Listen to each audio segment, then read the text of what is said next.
नमस्कार, स्वागत करता हूं मैं आपका YouTube चैनल के इस प्लेटफॉर्म बेस्ड टारगेट एकेडमी में।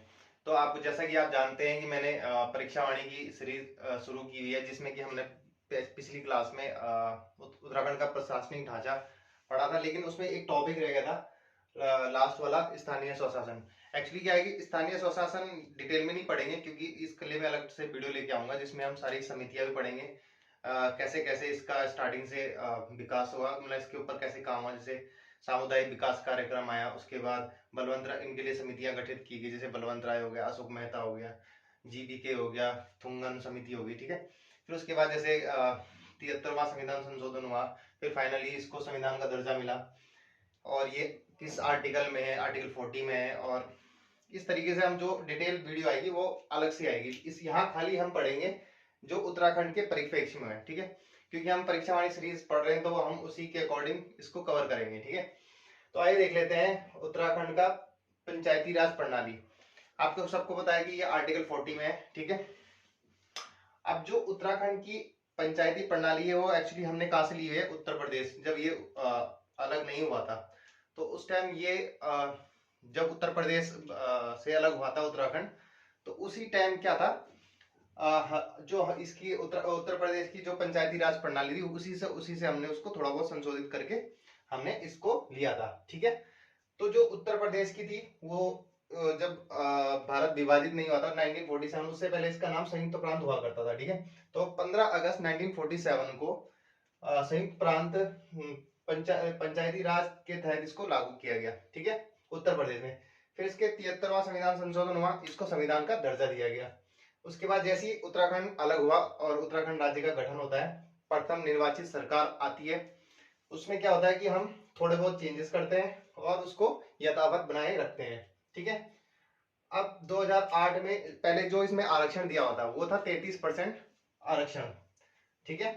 उसके बाद 2008 में कुछ संविधान संशोधन किया गया,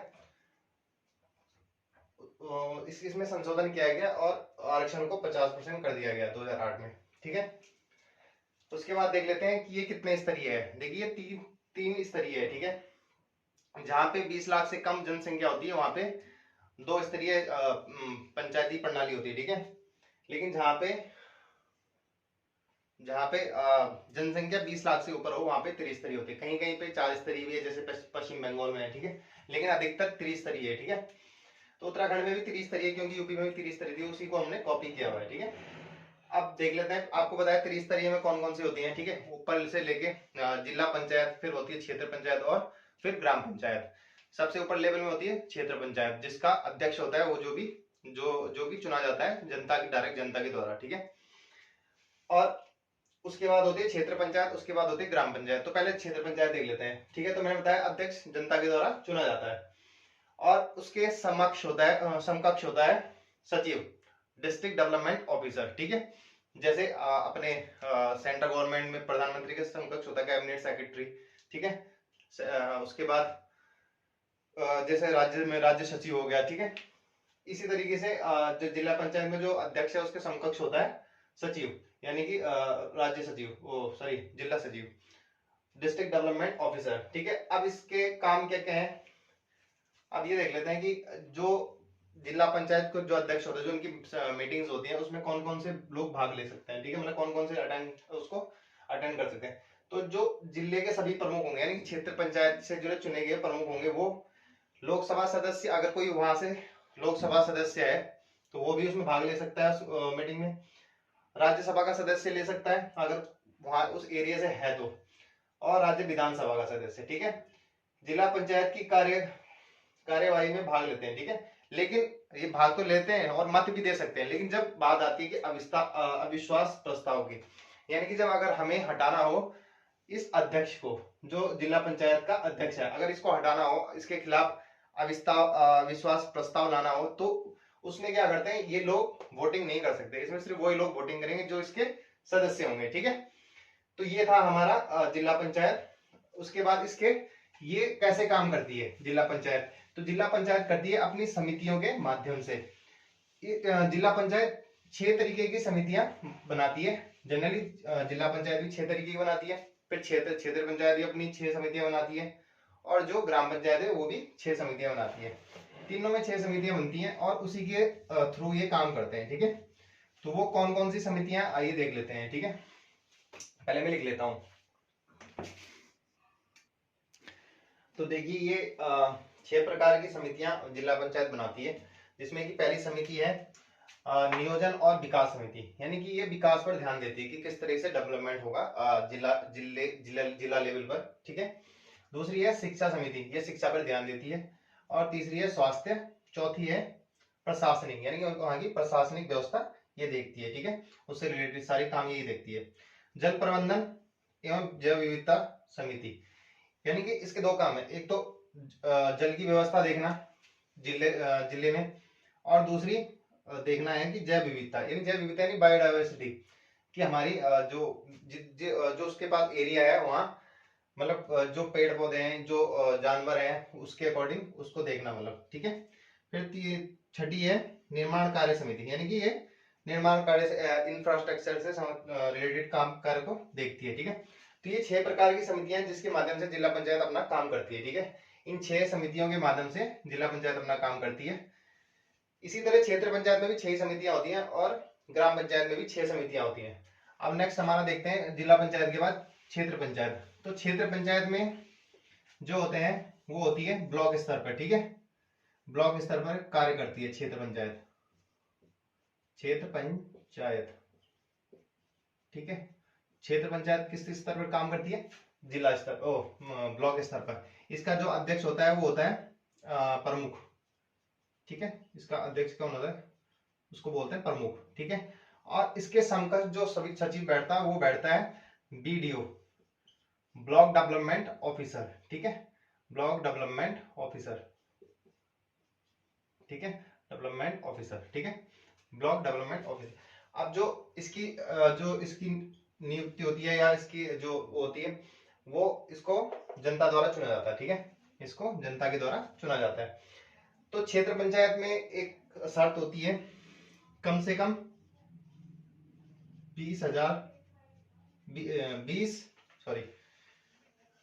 20 सदस्य से कम नहीं होने चाहिए, और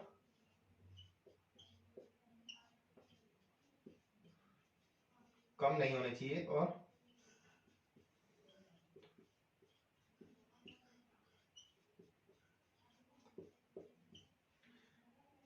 40 से अधिक नहीं होने चाहिए।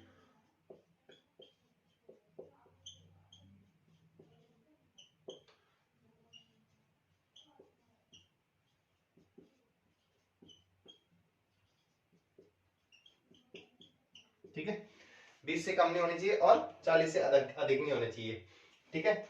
और ये भी उसी तरह की 6 समितियां बनाती है, ठीक है। उसी के अकॉर्डिंग ये काम करती है। उसके बाद देख लेते हैं ग्राम पंचायत, ठीक है। तीसरा हमारा है ग्राम पंचायत। आपको सब भली भांति जानते होंगे, ग्राम पंचायत से परिचित होंगे। इसका अध्यक्ष कौन होता है? प्रधान, ठीक है। और इससे डेवलपमेंट इसके समकक्ष सचिव होता है वीडियो, जिसकी आप तैयारी कर रहे हो, ठीक है। विलेज डेवलपमेंट ऑफिसर, ठीक है। इसकी नियुक्ति कैसे की जाती है? जनता के द्वारा, प्रत्यक्ष रूप से, ठीक है। प्रत्यक्ष रूप से, ठीक है। प्रत्यक्ष गांव के सारे डेवलपमेंट से रिलेटेड काम कौन देखता है? प्रधान, ठीक है। उसके बाद एक ग्राम पंचायत में कितने होने चाहिए? कम से कम पहाड़ में होने चाहिए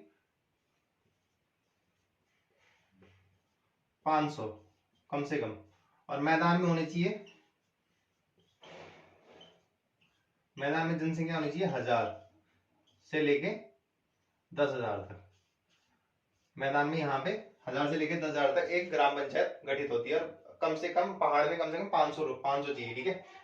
अब होती है ग्राम सभा, ठीक है। ग्राम सभा होती है, यानी कि एक गांव में एक या एक से अधिक गांव को मिलाकर जो मतदाता, जिनका नाम होता है मतदाता सूची में, उससे मिलाकर एक गठित की जाती है, उसको बोलते हैं ग्राम सभा, ठीक है। एक या एक से अधिक गांव, एक या एक से अधिक गांव,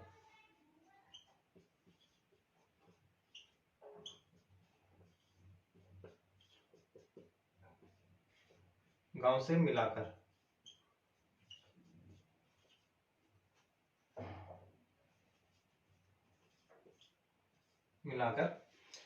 मतदाता सूची में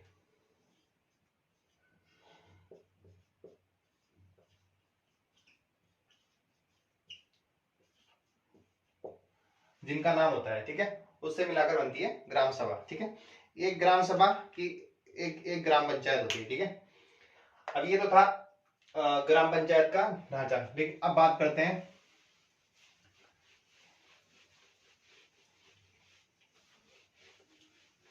इसमें दो तीन इंपॉर्टेंट पॉइंट है, वो देख लेते हैं। ठीक है, ग्राम पंचायत में देखिए, जब भी अगर एक तो इसमें 21 वर्ष आयु होनी चाहिए। ठीक है, ग्राम पंचायत में 21 वर्ष की आयु, जो इसको वोटिंग करेंगे उनकी 18 प्लस होनी चाहिए। ठीक है, दूसरा पॉइंट कि अगर इसको हटाना हो, ग्राम प्रधान को अगर हटाना हो तो कैसे हटाएंगे कि एक जो उसके सदस्य हैं, ग्राम पंचायत के सदस्य हैं, उसके 1/5 सदस्य और प्लस आधे से अधिक परिवार, आधे से अधिक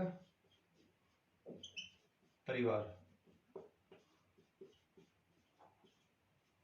अगर इसके खिलाफ वोट कर दे तो ये हट जाएगा अपने पद से। और इसका जो चुनाव है, अगर पद से हट जाने पर, हट जाने पर 6 माह के भीतर चुनाव कराना होता है।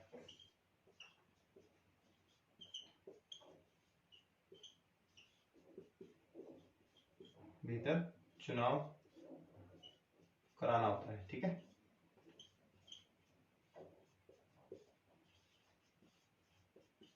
ठीक है, उसके बाद देख लेते हैं कि जो अब कोई ग्राम पंचायत ग्राम सभा है या नहीं है, इसका ये कौन डिसाइड करेगा? ग्राम सभा का निर्णय कौन करता है? ये करती है राज्य सरकार। ग्राम सभा का निर्णय राज्य सरकार करती है। ठीक है,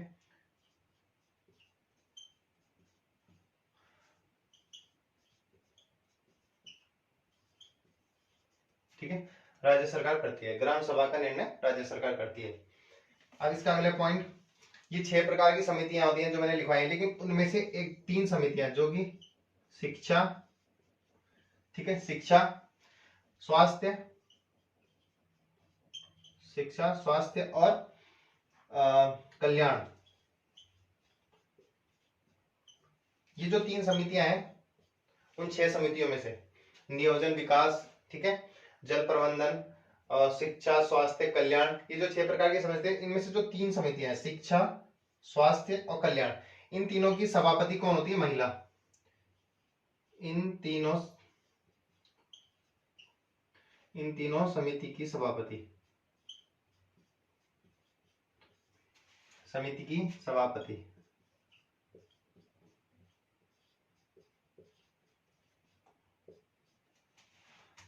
महिला होती है। ठीक है,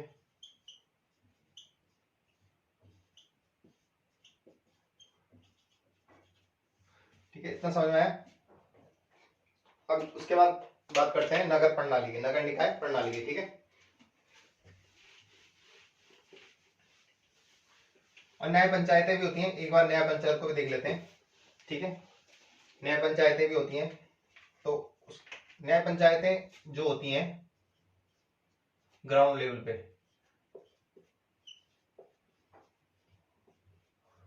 वो क्या करती हैं? मिनिमम 500 रुपए तक की तो सुनवाई कर सकती है। 500 रुपए तक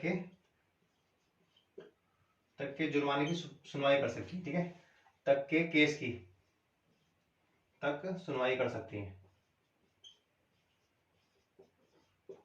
जो न्याय पंचायतें हैं, जो ग्राउंड लेवल पे हो, यहां तक की सुनवाई कर सकती हैं। ठीक है,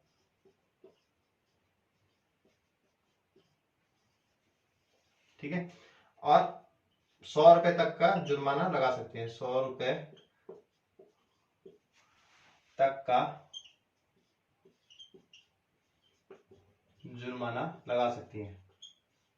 ठीक है,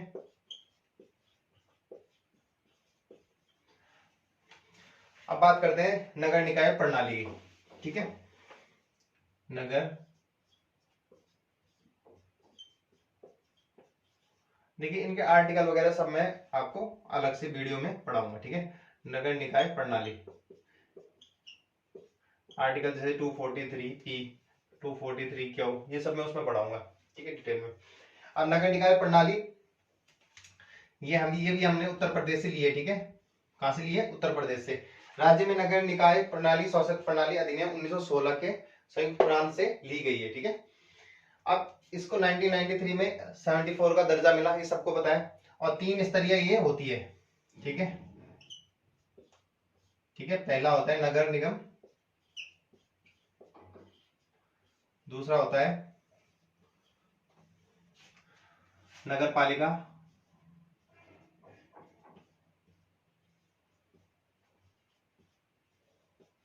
और तीसरा होता है नगर पंचायत।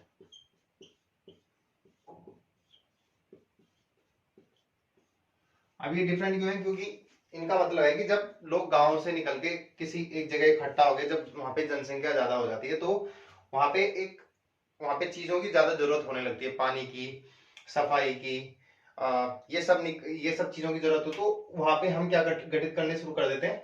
नगर नगर पंचायत। वहां पे जैसे थोड़ा जनसंख्या ज्यादा होगी तो नगर पंचायत, फिर उससे ज्यादा होगी तो नगर पालिका घोषित कर देते हैं उसको, और अगर बहुत ज्यादा होगी तो उसको नगर निगम। ठीक है, तो देख लेते हैं इसमें 5 से लेके, देखो यहाँ से स्टार्ट करते हैं। देखो इसमें जनसंख्या अगर 5000 के आसपास होगी, 5000 से लेके 50,000 तक, ठीक है, तो हम गठित कर देते हैं उसको नगर पंचायत। और जब नगर पालिका उसको 50,000 से लेके 90,000, ये है पहाड़ में, और 50,000 से लेके 1 लाख तक, ठीक है, ये है मैदान में। अगर इतनी होगी तो क्या होगा? नगर पालिका उसको गठित कर देंगे। और नगर निगम 90,000 से ऊपर है अगर पहाड़ में, ठीक है, गाई दाई सैकड़ा हजार 10,000 लाख 90,000, ठीक है। अगर 90,000 किसमें है? पहाड़ में है, तो उसको क्या घोषित कर देंगे? नगर निगम। और अगर 1 लाख है, ठीक है, तो मैदान में 1 लाख से ऊपर है तो मैदान में उसको नगर निगम घोषित कर देंगे। आपको पता है अभी उत्तराखंड में टोटल कितने नगर निगम है? 9 नगर निगम है। ठीक है, 9 नगर निगम है। जो अभी हाल ही में बना था श्रीनगर, उसमें क्या होता कि 90,000 जनसंख्या पूरी नहीं हो रही थी, तो आसपास की कुछ एरिया मिलाकर उन्होंने 90,000 जनसंख्या पूरी करी, और 31 दिसंबर 2021 को श्रीनगर को नगर निगम घोषित कर दिया। ठीक है, अब बात करते हैं इसमें कि इनमें नगर निगम में सबसे बड़ा कौन होता है? तो यहाँ होता है मेयर, जनता के द्वारा चुना जाता है। ठीक है, इसके नीचे होते हैं पार्षद। ठीक है, ऐसी इनमें होता है। ठीक है, ऐसी नगर पालिका में भी होता है। यहाँ अध्यक्ष और सभासद, यहाँ होता है अध्यक्ष और उसके नीचे होते हैं सभासद।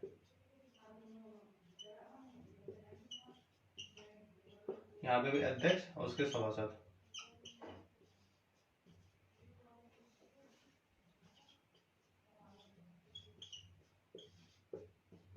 अध्यक्ष और उसके सभासद। ठीक है, जो जो यहाँ पे नगर पंचायत है, ये अपना गंगोत्री में टोटल उत्तराखंड में 53 नगर पंचायतें हैं। अगर एग्जाम में क्वेश्चन पूछ लिया कि जो उत्तराखंड में नगर पंचायत है, किन किन नगर पंचायतों में चुनाव नहीं होता, डायरेक्ट नियुक्ति होती है या मनोनीत किए जाते हैं, ठीक है, तो वो है गंगोत्री, बद्रीनाथ,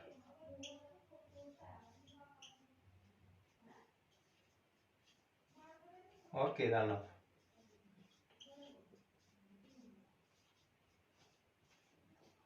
ठीक है, तो ये था हमारा स्थानीय स्वशासन का स्वशासन प्रणाली उत्तराखंड में, ठीक है। तो उसमें जितने भी पॉइंट थे हमने कवर कर लिए, जो इंपॉर्टेंट पॉइंट थे, इसके अलावा इसमें कोई इंपॉर्टेंट पॉइंट नहीं बचा है। तो आई होप कि आपको वीडियो अच्छी लग रही होगी और आपको समझ में आ रहा होगा। अगर कुछ चीजें, देखिए मैं भी एक छोटे से इसके अंदर पढ़ाता हूँ, तो उसके अंदर थोड़ा सा प्रॉब्लम होती है, सफोकेशन भी होती है, तो थोड़ा सा प्रॉब्लम होती है, कोई नहीं, एडजस्ट कर लेंगे।